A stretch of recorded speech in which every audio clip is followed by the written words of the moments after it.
आप सभी का स्वागत है डीके जनरल स्टडीज़ में। दोस्तों यहाँ पर फाइनली व्यापम में जो वैकेंसी आनी थी, विज्ञापन आना था सहायक कृषि विस्तार अधिकारी का, उसका यहाँ पर फॉर्म भराना स्टार्ट हो चुका है। तो मैं पूरा डिटेल लेकर आया हूँ। इसका सिलेबस में भी कुछ चेंजेस की गई है, तो सिलेबस भी मैं आपको बताऊँगा और सारे डिटेल मैं आपको बताऊँगा क्या योग्यता रहेगी, साथ ही साथ कब इसका फॉर्म भरने की तिथि है और कब इसका एग्ज़ाम होगा। इन सारी चीज़ों पर बात करेंगे, तो वीडियो में बने रहिए। दोस्तों यहाँ पर देख सकते हैं जो विज्ञापन है पहले ही आ चुका था, जो कि यहाँ पर व्यापम की वेबसाइट पर नहीं आई थी, तो आज की डेट में यहाँ पर आ गया है। टोटल 305 पदों के लिए भर्ती विज्ञापन जारी हुआ है। सभी यहाँ पर देख सकते हैं कि इसमें कितना कितना पोस्ट है, इसका आप स्क्रीनशॉट लेकर रख सकते हैं। उसका पदों की जो संख्या उसमें परिवर्तन हो सकता है और इसमें आवेदक को छत्तीसगढ़ का राज्य का मूल निवासी होना अनिवार्य है, वही इसमें फॉर्म भर पाएंगे। और छत्तीसगढ़ के मूल स्थानीय निवासी दिव्यांगजन जो कि मेडिकल बोर्ड द्वारा निर्धारित प्रारूप में जारी दिव्यांगता प्रमाण पत्र हो, उसके यहाँ पर मान्य रहेगा। तो यहाँ पर देख सकते हैं। साथ ही साथ जो आरक्षण है, भूतपूर्व सैनिक है, विकलांग, सभी के लिए यहाँ पर आरक्षण दी हुई है। 305 पदों के लिए ग्रामीण कृषि विस्तार अधिकारी की भर्ती हो रही है, जो कि बम्पर भर्ती है। और जो भी अभ्यर्थी कृषि में यहाँ पर योग्यताधारी हैं वो सब इसमें फॉर्म डाल सकते हैं। तो चलिए मैं आपको यहाँ पर डिटेल बता देता हूँ। और शैक्षणिक अर्हता और योग्यता क्या रहेगी, वेतनमान क्या रहेगा। ग्रामीण कृषि विस्तार अधिकारी की भर्ती है, जिसमें वही लोग फॉर्म डाल पाएंगे जो यहाँ पर दिया हुआ है। आप देख सकते हैं, अगर आपका इंग्लिश में जो भी सब्जेक्ट है, बहुत सारे अभ्यर्थी इंग्लिश हिंदी में कन्फ्यूज़न रहते हैं, तो यहाँ पर दिया है मान्यता प्राप्त कृषि विश्वविद्यालय। यहाँ पर देख सकते हैं कृषि विश्वविद्यालय से कृषि में पहला है कृषि में, उसके बाद कृषि अभियांत्रिकी में, फिर उद्यानिकी में और जैव प्रौद्योगिकी में। अगर आपके पास स्नातक डिग्री है तो आप इसमें फॉर्म डाल सकते हैं। टिप्पणी है मान्यता प्राप्त विश्वविद्यालय से बीएससी कृषि, बीएससी उद्यानिकी, बीटेक कृषि अभियांत्रिकी यहाँ पर दिया हुआ है। साथ ही साथ जैव प्रौद्योगिकी में भी अगर आप स्नातक है तो उसमें डाल सकते हैं। वेतनमान लेवल 7 का मतलब 2800 ग्रेड पे में रहेगा। और यहाँ पर देख सकते हैं व्यावसायिक परीक्षा मंडल द्वारा लिखित परीक्षा उपरांत परिणाम घोषित तिथि तक आवेदित पद के लिए आवश्यक शैक्षणिक अर्हता से संबंधित स्नातक उपाधि, अंतकालीन प्रमाण पत्र, छत्तीसगढ़ का मूल निवासी, स्थानीय निवासी प्रमाण पत्र, दिव्यांगता प्रमाण पत्र, भूतपूर्व सैनिक का प्रमाण पत्र, जातीय प्रमाण पत्र, आयु संबंधी प्रमाण पत्र, हाई स्कूल मैट्रिकुलेशन सर्टिफिकेट का प्रमाण पत्र, अन्य प्रमाण पत्र मान्य नहीं होंगे। अन्य आवश्यक प्रमाण पत्र धारित करना अनिवार्य है। परिणाम घोषित होने की तिथि के बाद की तिथि को जारी की गई शैक्षणिक अर्हता एवं अन्य अर्हता प्रमाण पत्र मान्य नहीं किया जाएगा। तो यहाँ पर कहने का मतलब यह है कि व्यावसायिक परीक्षा मंडल द्वारा लिखित परीक्षा उपरांत परिणाम घोषित करने की तिथि तक तो एग्ज़ाम होगा। एग्ज़ाम होने के बाद परिणाम जिस दिन घोषित होगा उस तिथि तक आवेदित पद के लिए शैक्षणिक योग्यता आपके पास होना अनिवार्य है, ऐसा बोला गया है। पहले क्या है, फॉर्म भरने तक रहता था, तो इसमें परिणाम तक दिया गया है। तो जो भी अभ्यर्थी अभी वेट कर रहे हैं रिजल्ट का, तो वो लोग भी इसमें फॉर्म डाल पाएंगे। तो यहाँ पर सारी चीज़ें दे दी गई है, देख सकते हैं। और आपको जो उम्र रहेगी, पदों के आरक्षण है, वो आरक्षण जो रहता है सेम रहेगा, कोई इसमें दिक्कत नहीं है। और यहाँ पर दे दिया गया है विकलांगता का प्रकार है।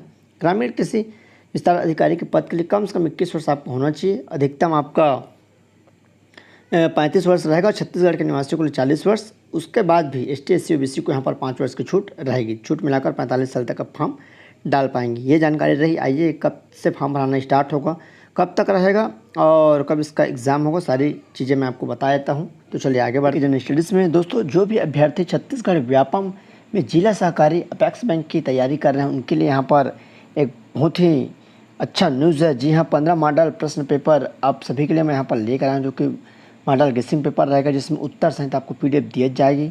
कहाँ पर, आपके व्हाट्सएप के माध्यम से, जिसमें क्या क्या यहाँ पर आपको सुविधा दी जाएगी, जिसमें छत्तीसगढ़ सामान्य ज्ञान के 150 प्रश्न, छत्तीसगढ़ी भाषा के 150 प्रश्न, सहकारिता विभाग और बैंकिंग के 450 प्रश्न, भारत का सामान्य ज्ञान 150 प्रश्न, गणित और रीजनिंग के 150 प्रश्न, हिंदी व्याकरण के 150, इंग्लिश व्याकरण के 150, कंप्यूटर भाषा के 300 प्रश्न। टोटल यहाँ पर 1650 प्रश्नों का आपको सेट मिलेगा आंसर सहित।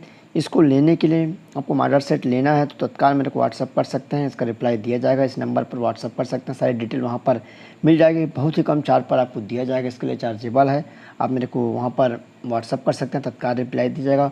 जो मैं मॉडल सेट बनाया हूँ 1 से लेकर यहाँ पर 100 तक व्यापम का वेबसाइट का है, विज्ञापन जारी हो चुका है। व्यापम परीक्षा निर्देश संचालनालय कृषि छत्तीसगढ़ नवा रायपुर की तरफ से ग्रामीण कृषि विस्तार अधिकारी भर्ती 2023 RAEO 2023। तो ऑनलाइन आवेदन पत्र भरने की जो प्रारंभिक तिथि है, तो यहाँ पर देख सकते हैं 29/9/2023 आज से चालू हो चुका है। ऑनलाइन आवेदन पत्र भरने की अंतिम तिथि 26/10 तक रहेगा। लगभग 1 महीने का आपको समय दिया जा रहा है। गुरुवार रात्रि 12 बजे तक लगभग 26 तक आपका रहेगा फॉर्म भरने का। त्रुटि सुधार 27/10 से 29 तक रहेगा। और परीक्षा का जो समय है, जो पूर्वाह्न मतलब सुबह के पाली में रहेगा 10 से 12 बजे, समथिंग 2 घंटे का पेपर रहेगा, तो 10 से 112 तक रहेगा। और परीक्षा केंद्र 5 संभागीय मुख्यालयों में रहेगी। तो मानकर चलिए आपका जो एग्ज़ाम होगा नवंबर माह में होगा, नवंबर फर्स्ट वीक में होने की संभावना रहेगी। और निश्चित यहाँ पर नवंबर 15 से पहले एग्ज़ाम हो जाएगा। तो यहाँ पर देख सकते हैं ऑनलाइन भरने का जो फॉर्मेट है कैसे कैसे दिया हुआ है, पात्रता यहाँ पर दे दी गई है सारी जानकारियाँ, इसमें कुछ भी डाउट्स नहीं है। अगर आप कहीं से भी फॉर्म भर सकते हैं, कुछ भी डाउट्स हो तो इसमें फ़ोन भी कर सकते हैं। चलिए आगे बढ़ते हैं। उसके बाद जो अगली यहाँ पर जो सिलेबस है उसकी तरफ बढ़ लेते हैं, क्या क्या चीज़ दी गई है। और साथ ही साथ इसमें 1/4 माइनस रहेगा, उसको भी आप ध्यान रखिएगा। एक बार जो पद्धति है देख सकते हैं यहाँ पर गलत उत्तरों द्वारा काटे गए अंक, और यहाँ पर क्या रहेगा तो 100 प्रश्न रहेंगे। उदाहरण के लिए यहाँ पर दिया हुआ है 1/4 माइनस रहेगा, तो यहाँ पर देख सकते हैं 4 अंक को आपसे काटा जाएगा। और यहाँ पर क्या क्या कहाँ कहाँ जो है समन्वयक उसका चीज़ यहाँ पर दी गई है। चलिए सिलेबस की तरफ बढ़ते हैं। देखिए ये सिलेबस है rural agriculture extension officer RAEO। Total 100 question रहेंगे और 100 अंकों का। इससे पहले 150 प्रश्न थे 150 अंकों का। तो अब सिलेबस सेम है, बट जो क्वेश्चन की संख्या को कम कर दिया गया है। पहले 3 घंटे का था जिसमें 150 प्रश्न, अब 2 घंटे का जिसमें 100 प्रश्न। समय इसमें नहीं दिए गए हैं, बट मानकर चलो 2 घंटे का रहेगा। एग्रीकल्चर यहाँ पर रहेगा सबसे पहले। एग्रीकल्चर में आपको ये सब अंदर में देख सकते हैं, जो जो चीज़ है उसको आपको पढ़ना है, उसको आप समझ जाएंगे। जो भी मतलब विषय वाले हैं और अधिकांश को पता होगा, केवल सब्जेक्टिव इसमें पूछा जाएगा। कहने का मतलब है आपको विषय से ही, बाकी इसमें कोई दूसरा चीज़ नहीं है। यहाँ पर देख सकते हैं एग्रोनॉमी है, उसकी पूरी सारी जानकारियाँ हैं जिसमें दे दी गई है। उसके बाद है वाटर मैनेजमेंट का है, वाटर मैनेजमेंट कैसे है। उसके बाद एग्रीकल्चर यहाँ पर मेट्रोलॉजी है, एंड उसके बाद है इमोलॉजी एंड पैथोलॉजी है लॉजी। उसके बाद सोल साइंस है, फिर यहाँ पर जेनेटिक्स एंड प्लांट्स ब्रीडिंग का है। उसके बाद आपका है extension education and agriculture extension. उसके बाद इकोनॉमिक्स है, इसमें जो भी चीज़ पूछा गया है, मीनिंग है, डिफाइन है, डिवाइड है, इकोनॉमिक्स है इसके बारे में। उसके बाद हार्टिकल्चर का है, हार्टिकल्चर की भी सारी जानकारी इसमें बता दी गई है, पूरा आप देख सकते हैं। उसके बाद है बायोटेक्नोलॉजी का है और एग्रीकल्चर एंड इंजीनियरिंग का है। तो ये सारी सिलेबस है, यहाँ से ही आपके 100 प्रश्न पूछे जाएंगे। पूरा आपका सब्जेक्टिव है, सिलेबस से मतलब आपके विषय से संबंधित। तो जो भी अभ्यर्थी कृषि में किए होंगे उसके लिए काफ़ी गोल्डन चांस है, अच्छे से आप तैयारी करिए। 305 पद है, आप सभी के लिए अच्छा मौका है। जो भी अभ्यर्थी चैनल में पहली बार चैनल को सब्सक्राइब कर लीजिए, साथ ही साथ बेल घंटे का जो ऑल बटन उसको भी प्रेस कर ले, ताकि जब भी कोई नई वीडियो आए तो उसका नोटिफिकेशन आप तक अवश्य पहुँचे। तो चलिए दोस्तों, धन्यवाद।